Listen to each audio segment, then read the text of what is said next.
वार्ता में आप सबका हृदय से स्वागत, अभिनंदन। जैसा कि आप सबको मालूम है कि हमारे प्रदेश के वरिष्ठ नेता, इस राज्य के पूर्व मुख्यमंत्री और अभी वर्तमान में भारतीय जनता पार्टी के माननीय राष्ट्रीय उपाध्यक्ष श्रीमान रघुवर दास जी मंच पर आप सबके बीच प्रेस वार्ता के लिए उपस्थित हैं। मैं उनका इस मंच पर स्वागत करता हूं, अभिनंदन करता हूं, जोहार करता हूं। साथ ही साथ हमारे प्रदेश के प्रवक्ता श्री प्रतुल सहदेव जी भी हैं। हमारे मीडिया में हमारे सह प्रभारी श्री तारिक इमरान जी हैं। मैं इन दोनों का भी स्वागत करता हूं और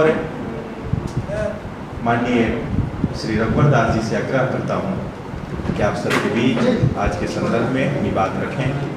श्रीमान रघुवर दास जी। आज के इससे आ रहा हूँ, आवाज आ रही है?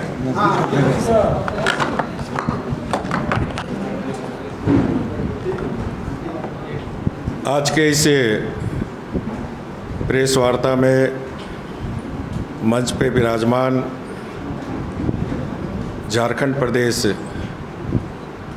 मीडिया विभाग के हमारे प्रमुख सम्मानीय शिवपूजन पाठक जी, झारखंड प्रदेश भारतीय जनता पार्टी के प्रवक्ता श्री प्रतुल सहदेव जी और यहाँ उपस्थित सभी इलेक्ट्रॉनिक और प्रिंटिंग मीडिया के सभी साथीगण, मैं सर्वप्रथम आप सभी मीडिया कर्मियों को अग्रिम शक्ति की अधिष्ठात्री माँ दुर्गा पूजा, नवरात्रि और विजयदशमी की अवसर पर आप सबको ढेर सारी शुभकामनाएं। आज की प्रेस वार्ता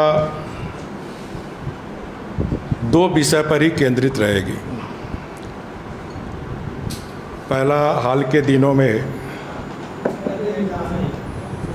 झारखंड सरकार के द्वारा स्थानीय को परिभाषित करने के लिए जो 1932 के खतियान के संदर्भ में, और दूसरा रेवड़ी की तरह, जिस तरह लगता ही नहीं कि इस राज्य में लोकतंत्र है, राजतंत्र, इस राज्य में राजा का शासन चल रहा और रेवड़ी के तहत आरक्षण की बढ़ोतरी करने का जो सरकार ने कैबिनेट में निर्णय लिया, ये दो विषय पर आज की प्रेस वार्ता। जैसा कि हम सभी जानते हैं कि विगत 2.5 वर्षों में ये परिवारवादी गठबंधन की सरकार ने कोयला, बालू, गिट्टी की लूट, शराब के व्यापार में और ट्रांसफ़र पोस्टिंग में हजारों करोड़ रुपए की उगाही की है। यहाँ तक कि मुख्यमंत्री जी अपने और अपने परिवार वालों के नाम पर माइनिंग लीज भी ली, जिसके परिणाम स्वरूप मुख्यमंत्री जैसा पद, प्रतिष्ठा वाला पद, उनके परिवार वाले, उनके सहयोगी आज केंद्रीय एजेंसियों के रडार पर हैं। कि सरकार गठन करने के पहले चुनाव में इन्होंने बड़े बड़े वादे झारखंड की 3.25 करोड़ जनता से की थी और उन वादों में जो प्रमुख वादे थे कि हम 1 साल में 5 लाख सरकारी नौकरी देंगे और जब तक सरकारी नौकरी नहीं मिलती है तब तक ग्रेजुएट को 5,000 बेरोजगारी भत्ता, पोस्ट ग्रेजुएट को 7,000 भत्ता देंगे। इसी तरह गरीब बहन को हर माह 2,000 रुपया चूल्हा खर्चा देंगे। 2,500 रुपया जो हमारे दिव्यांग है, वृद्ध है, वृद्धा है, उनको विधवा पेंशन देंगे। प्रधानमंत्री आवास योजना में 3 लाख रुपया देंगे और बहुत सारी योजनाएं इन्होंने की थी और उन योजनाओं, उन वादे को, उन नारे को आज 2.5-3 वर्ष होने जा रहे हैं नवंबर दिसंबर में। इन वादे को पूरा नहीं करने के कारण जनता में काफ़ी आक्रोश, राज्य के बेरोजगार नौजवान में काफ़ी आक्रोश है और अपने परिवार के नाम पर जो झारखंड की जल जंगल ज़मीन, जो खनिज संपदा जो हमें विरासत में मिली थी, जो हमारी अमानत है, उसको किस प्रकार 2.5 वर्षों में इन्होंने लूटा है।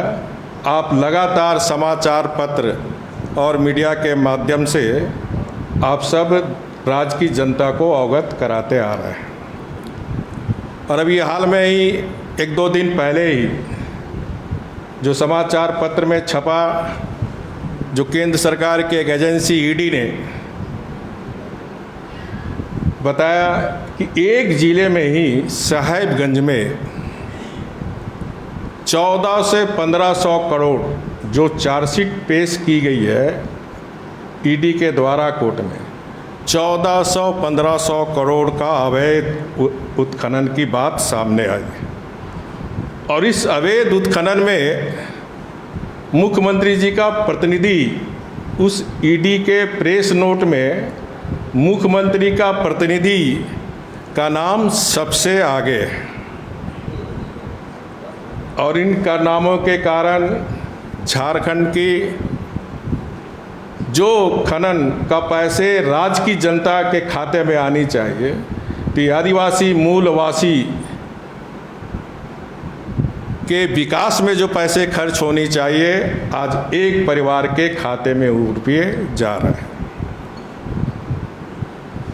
और मेरा सीधे सरकार पर आरोप है, जब एक ज़िले में 1400-1500 करोड़ का अवैध उत्खनन हो रहा, तो झारखंड में 12 ज़िले ऐसे हैं, चाहे वो माइंस का क्षेत्र हो, चाहे वो कोयला का क्षेत्र हो, चाहे पत्थर का छेड़ा हो, 20,000 करोड़ से ज़्यादा इन 2.5 बरस में उत्खनन, चाहे वो बालू का अवैध खनन हो, कोयला का अवैध खनन हो, चाहे रामगढ़ हो, हजारीबाग हो, चतरा हो, धनबाद हो, चाहे चाईबासा में माइंस का अवैध माइंस हो, पत्थर का चाहे वो साहेबगंज हो, दुमका हो, शिकारी पारा से लेकर पश्चिम बंगाल रामपुर हाट तक जो अवैध क्रेशर के कारण 20,000 करोड़ से ज़्यादा अवैध उत्खनन इन 2.5 वर्षों में हुई है।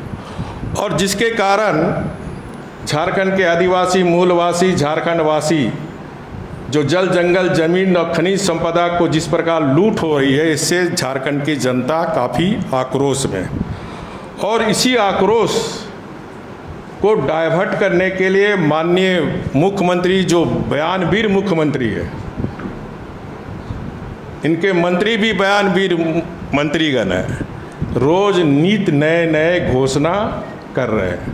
उसी घोषणा में उन्होंने 1932 के खतियान और आरक्षण नीति की भी घोषणा की है। मैं थोड़ा आपको विस्तृत से बताऊं, क्योंकि ये बहुत ही संवेदनशील मुद्दा और आप अपनी फर्ज तो अदा कर रहे हैं।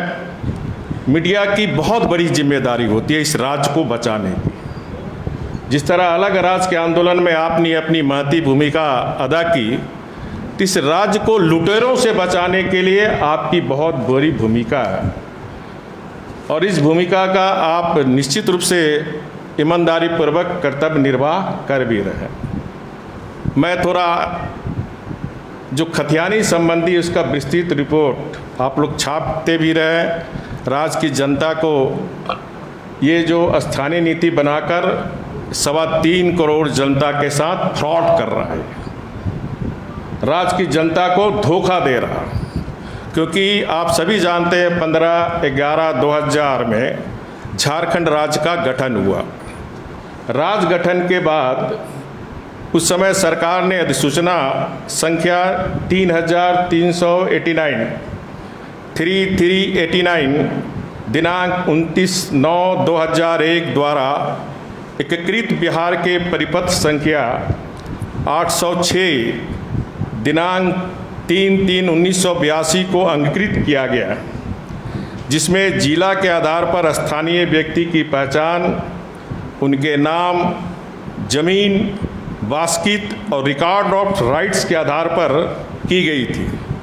इसी संदर्भ में माननीय उच्च न्यायालय ने दो वाद यथा WPPIL 4050/2002 एवं वाद संख्या WPPIL 2019/2 के मामले में 27/11/2002 को पारित अपने विस्तृत आदेश में माननीय उच्च न्यायालय के खंडपीठ के जरिए स्थानीयतों को परिभाषित किए जाने संबंधी संकल्प को गलत बताया था और स्थानीय को परिभाषित करने के लिए महत्वपूर्ण माननीय उच्च न्यायालय के द्वारा सुझाव भी दिए गए थे।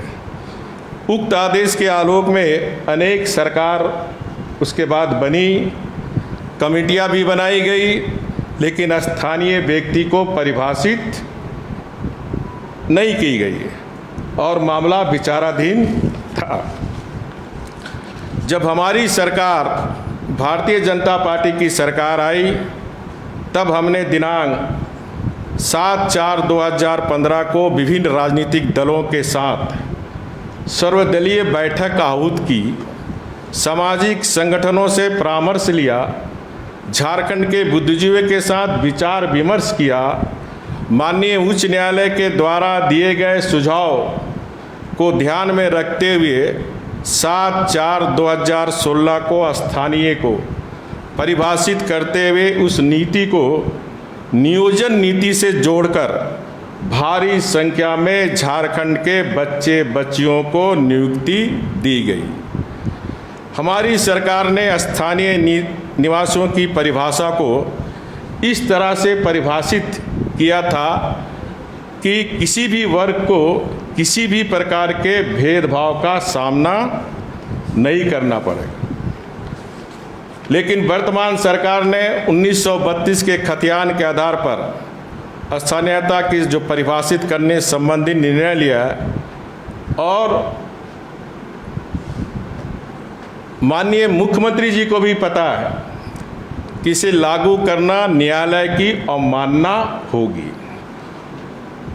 और इसीलिए इनके द्वारा ऐसी नीति लागू किया गया है, ऐसी योजना बनाई गई जो लागू हो ही नहीं सकता।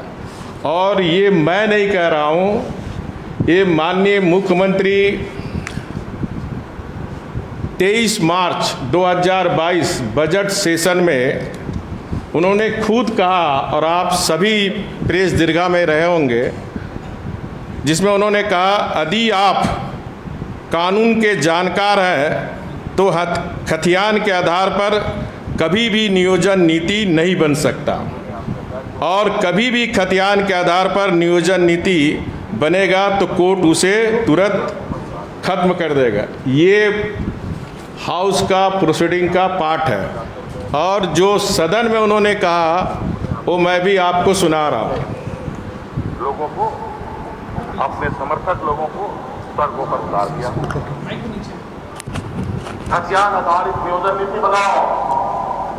आप बताओ, अगर आप कानून के जानकार हो, खतियान के आधार पर कभी भी नियोजन नीति नहीं बन सकता।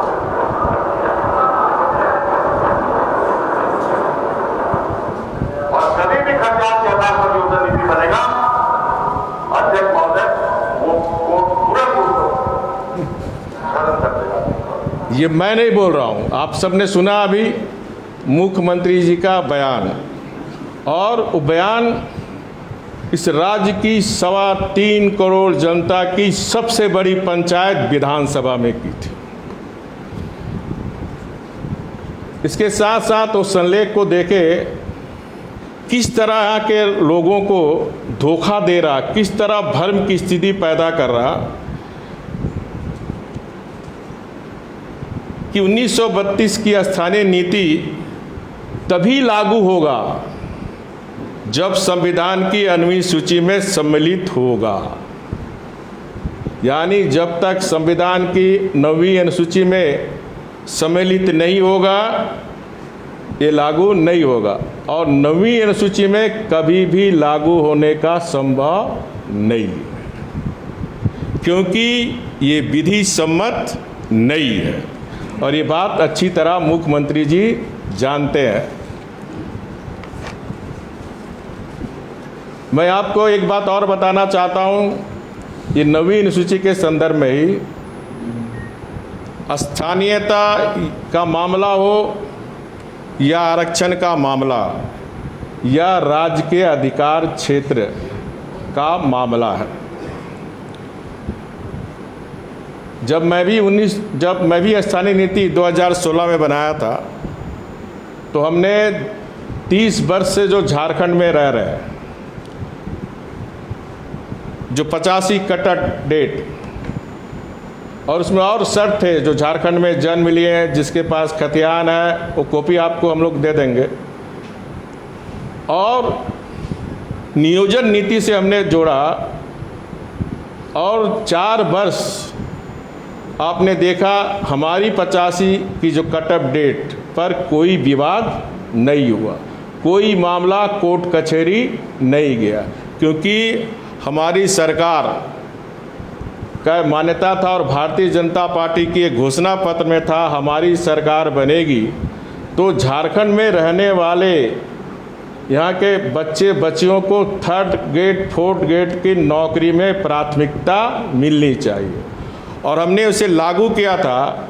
और शेड्यूल जिरिया में आपको पता होगा कि 10 वर्ष के लिए 3rd ग्रेड 4th ग्रेड के उस ज़िले के निवासियों को प्राथमिकता मिलेगा।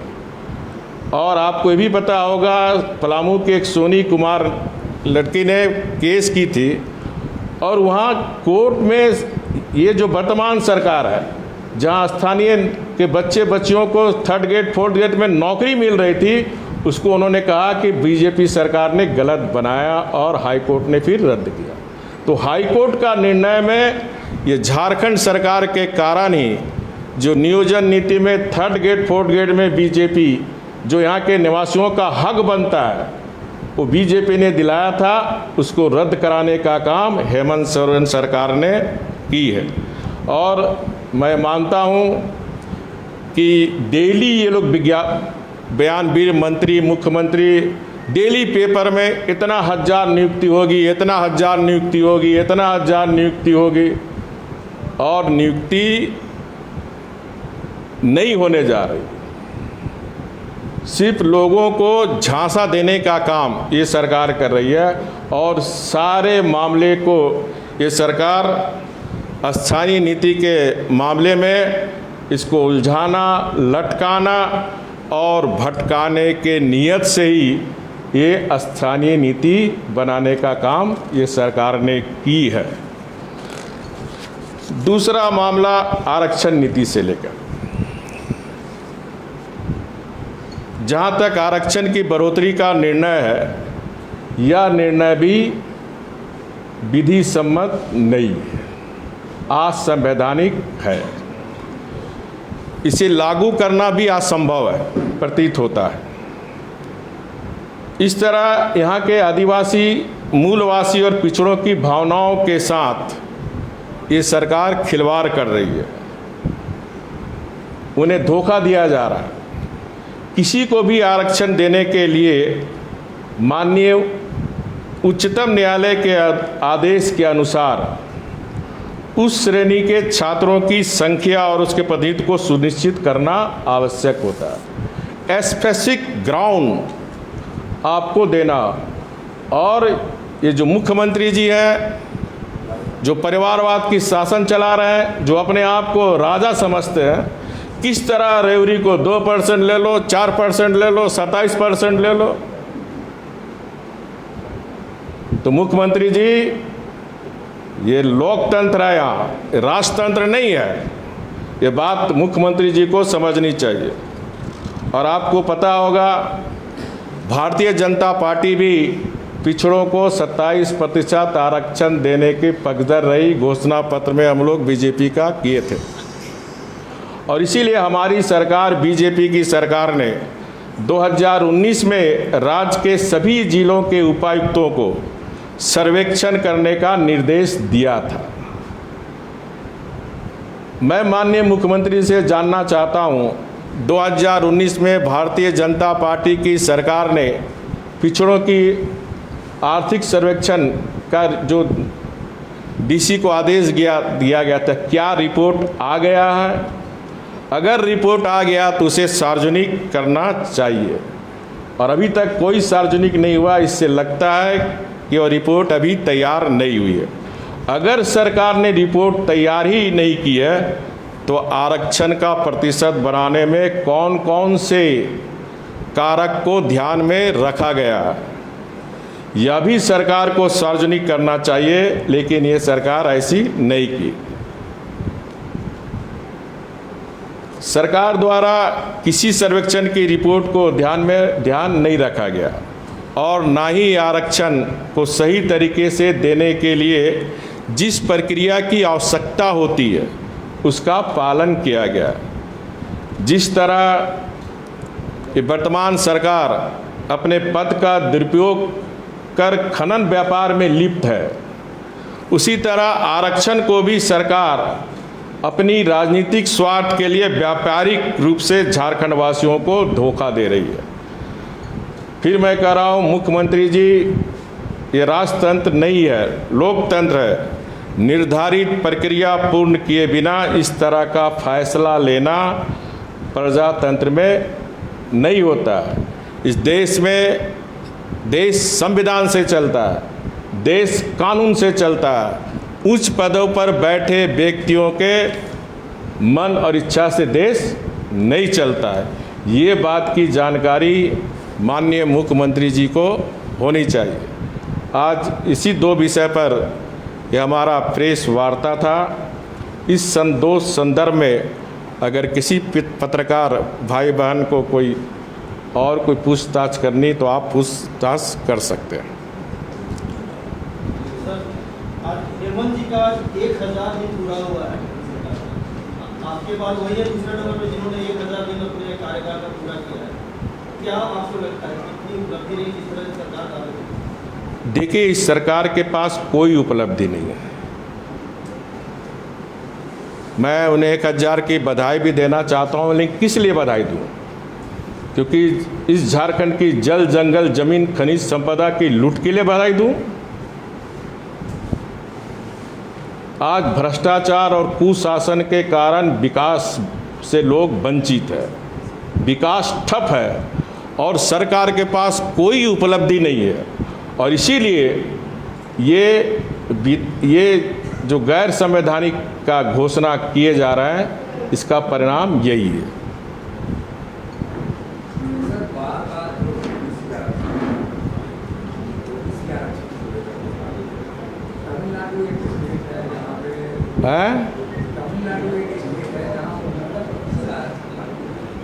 अच्छा प्रश्न पूछे आप, और आप वो समझ गए मैटर। आपको तमिलनाडु में 1993 में उस समय तत्कालीन मुख्यमंत्री करुणानिधि जी 2 कमीशन, 2 आयोग बनाकर पूरा बैकवर्ड समाज का सर्वेक्षण करके डाटाबेस कि पिछड़ा समाज को जितनी रोजगार, सरकारी नौकरी मिलनी चाहिए उतनी नहीं मिली, पूरी डाटा पेश करके तब नवीं अनुसूची में शामिल की गई थी। लेकिन आपको ये भी बता दूं, 2007 में सुप्रीम कोर्ट ने ये भी आदेश दिया कि 50% से आप आरक्षण नहीं बढ़ा सकते, और सुप्रीम कोर्ट ने ये भी आदेश दिया कि 9वीं अनुसूची का शामिल होने के बाद भी सुप्रीम कोर्ट समीक्षा कर सकता है। तो उन्होंने पूरी एक्सरसाइज की, 2 कमीशन बनाया, पूरी राज्य का पिछड़ा समाज का डाटा बेस तैयार किया। रोजगार से संबंधित, शिक्षा से संबंधित ये समाज पिछड़ा है, तभी जाकर 1993 में ये नवीन सूची में शामिल हुई थी। तो क्या सरकार ये सारी प्रक्रिया पालन की है? तो आनन फानन में झारखंड की जनता को धोखा दे रहा है और जो 20,000 करोड़ का घोटाला, अवैध खनन जो झारखंड के आज हर बच्चे के जुबान में है, उससे भटका ध्यान हटाने के लिए इस तरह के अविधि सम्मत इन्होंने ये घोषणा की है। बहुत बहुत धन्यवाद। किसी के पास प्रश्न नहीं है, सारे विषय आ गए हैं। बहुत बहुत धन्यवाद।